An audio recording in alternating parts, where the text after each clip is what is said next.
Assalamualaikum students, today I am here to discuss the quadratic equation. An equation of the form ax square plus bx plus c equal to 0, where a, b, c are constant and a is not equal to 0. If a equal to 0, put in equation 1, the equation implies that 0 into x square plus bx plus c equal to 0. जब भी zero किसी भी variable के साथ multiply होता है वो हमें रिजल्ट में 0 देता है. तो रिमेनिंग टर्म हमारे पास बची b x plus C equal to 0. यहाँ पे इस इक्वेशन में वेरिएबल की हाईएस्ट पावर 1 है, इसको कहेंगे लीनियर इक्वेशन. जब वेरिएबल की हाईएस्ट पावर 2 हो उसको कहते हैं क्वाड्रेटिक इक्वेशन. अब नेक्स्ट देखते हैं कि the name of quadratic mean quad. Quadratic का मतलब है क्वाड, जिसके मीनिंग है स्क्वायर के, मतलब कि वेरिएबल की हाईएस्ट पावर हो 2. डेफिनेशन देखते हैं. A quadratic equation in one variable is an equation that can be written in the form of ax square plus bx plus c, where a, b, c are real numbers and a is not equal to 0. एक equation quadratic equation one variable equation होती है जो हम इस form में लिखते हैं x square plus bx plus c equal to 0, where a, b, c are हमारे पास क्या होंगे, रियल नंबर होंगे और कंडीशन वही होगी कि a 0 नहीं होना चाहिए. एग्जाम्पल देखते हैं. X square plus one x plus one equal to 0, ये हमारे पास क्वाड्रेटिक इक्वेशन है. Next x square minus 2x equal to 0, ये भी हमारे पास क्वाड्रेटिक इक्वेशन है. यहाँ पे c हमारे पास 0 है. और यहाँ पे नेक्स्ट इक्वेशन है x square equal to 3x plus one, 3x+1. ये रीअरेंज करेंगे हम इसको. 3x+1 इक्वल के उस तरफ है, राइट साइड पे हम इसे लेफ्ट साइड पे लाएंगे तो नेगेटिव साइन आ जाएगा. -3x-1 equal to 0. अब ये हमारे पास है क्वाड्रेटिक इक्वेशन. नेक्स्ट है हमारा topic solution of quadratic equation. यहाँ पे हमारे पास क्वाड्रेटिक इक्वेशन को सॉल्व करने के लिए 3 मेथड हैं. First one is factorisation method, second one is completing square method and third one is quadratic formula. इस वीडियो में हम डिस्कस करेंगे फैक्टराइजेशन मेथड. हमारे पास एग्जांपल है 2x square plus 2x minus 11 equal to 1. इसको में कंपेयर करेंगे हम अपनी स्टैंडर्ड इक्वेशन से A X square plus B x plus C equal to 0. तो यहाँ पे राइट साइड पे हमारे पास है 1. इस 1 को लेफ्ट साइड पे जब लाएंगे तो पॉजिटिव साइन नेगेटिव में चेंज हो जाएगा. -11 -1 which is equal to -12 equal to 0. अब यहाँ पे देखें हमारी फॉर्म बन रही है ना, A X square plus B x plus C equal to 0, plus और माइनस डजेंट मैटर. यहाँ पे देखें हमने ए और सी को लेना है. ए और सी को मल्टीप्लाई करें, हमारे पास क्या आ रहा है 2 into 12 which is equal to 24. अब हमने या उसमें ऐड करना है या सब्ट्रैक्ट, दो ऐसे फैक्टर लेने हैं जिनको ऐड करें या सब्ट्रैक्ट करें तो हमारे पास ये मिड टर्म बने. ठीक, यहाँ पे हमने टेबल ऐसा लेना है कि 24 आए, उसको प्लस या माइनस करें तो हमारे पास 2 आए. 6 into four which is equal to 24 and 6 minus 4 which is equal to 2. Satisfy हो रहा है तो हमने वो पेयर्स लिखते, उसकी फैक्टर लिखते 6x माइनस 4x. इन दोनों टर्म में से हमने देखा क्या कॉमन आ रहा है, 2x कॉमन आ रहा है और बीच में रहता है x+3. यहाँ पे -4 कॉमन आ रहा है, x+3 इक्वल टू 0. अब यहाँ पे देखना है कि हमारा ये जो स्टेप्स हमने किए हैं वो सही है कि गलत है. अगर ये जो सेंटर वाली टर्म है ये सेम आ रही है, इसका मतलब फैक्टराइजेशन यहाँ तक ठीक है. अब देखते हैं, हमने ये एक x+3, यहाँ पे भी x+3 सिमिलर है, हमने एक दफ़ा लिख लिया. और ये 2x माइनस 4 यहाँ पे लिख लिया इक्वल टू 0.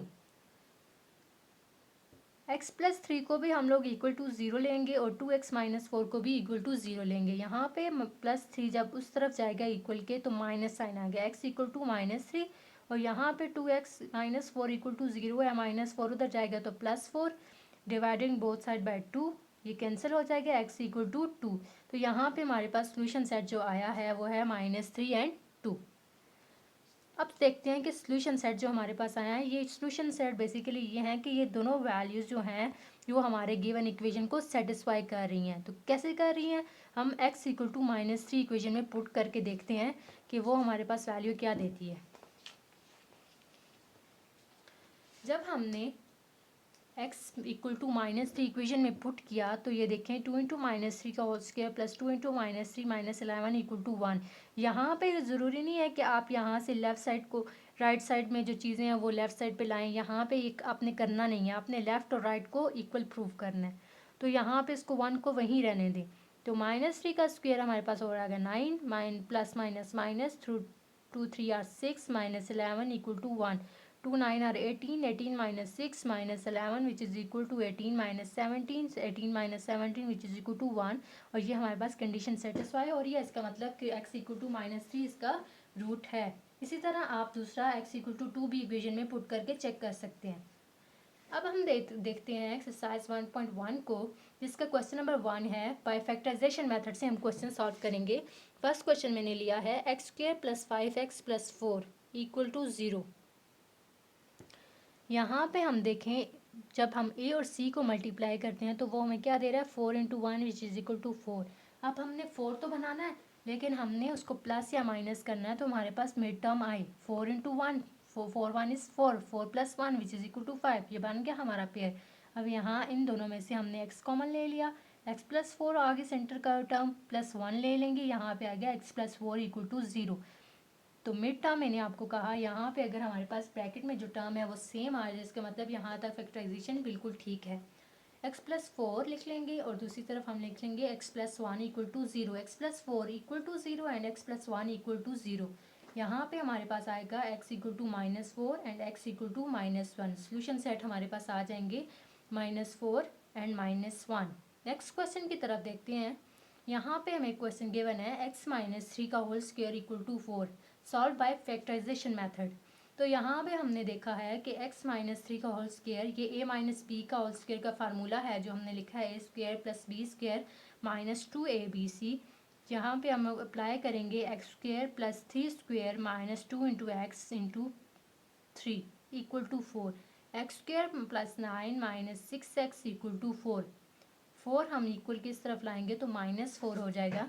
एंड 9 - 4 विच, यहाँ पर देखें x² - 6x + 5 equal to 0.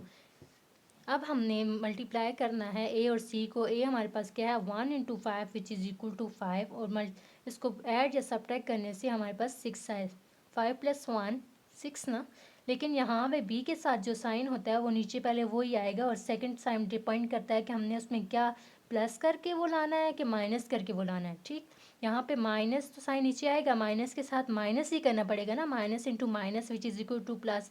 5 + 1 which is equal to 6. ठीक, यहाँ पे इन दोनों में से हम x कॉमन ले लेंगे. x - 5 यहाँ पे -1 कॉमन लेंगे. x minus plus minus and 5 ये हमारे पास सेम आ गई टर्म. यहाँ पे आ गया x - 1 equal to 0, x - 5 equal to 0 and x - 1 equal to 0. x equal to 5 and x equal to 1. Solution set हमारा आ जाएगा 5, 1. नेक्स्ट क्वेश्चन देखते हैं. Question number 5. 3 × x² - 1 equal to 4 × x + 1. सबसे पहले हमने ब्रैकेट सॉल्व करनी होती है तो इसको मल्टीप्लाई करेंगे अंदर. 3 × x² - 3 इक्वल टू 4x + 4. अब यहाँ पे हमने इस राइट साइड में जो भी टर्म है इसको लेफ्ट साइड पे लेके जाना है और माइनस साइन आ जाएगा इनके साथ और इक्वल टू 0 टर्म बन जाएगी. इसको सॉल्व करें. 3x² - 4x - 7 equal to 0. a और c मल्टीप्लाई करेंगे. 3 × 7 विच इज़ इक्वल टू 21 और प्लस या माइनस करके हमारे पास 4 आए. 7 × 3, 7 3 आर 21 एंड 7 में से 3 माइनस करें तो 4. ठीक, यहाँ पे इन दोनों में से हम लोगों ने x कॉमन ले लिया. 3x - 7 यहाँ पे +1 कॉमन लेके हमारे पास टर्म ये बन गई 3x - 7 and x + 1 equal to 0. 3x - 7 equal to 0 लेंगे और यहाँ पे x + 1 इक्वल टू 0 लेंगे. 3x इक्वल टू 7, यहाँ पे x के साथ हमारे पास 3s को ख़त्म करने के लिए दोनों तरफ क्या करें डिवाइड करेंगे. 7 डिवाइडेड बाई 3 और यहाँ पे x की वैल्यू आ जाएगी -1. सोल्यूशन सेट हमारे पास आएगा -1 एंड 7/3. मैंने आज एक्सरसाइज 1.1 के क्वेश्चन नंबर 1 के फैक्टराइजेशन एक्सरसाइज 1.1 के क्वेश्चन मैंने कर दिए हैं. अगर आपको कहीं मसला है तो आप मुझे बता सकते हैं. आई होप आपको वीडियो अच्छी लगेगी. तो हाफिज़.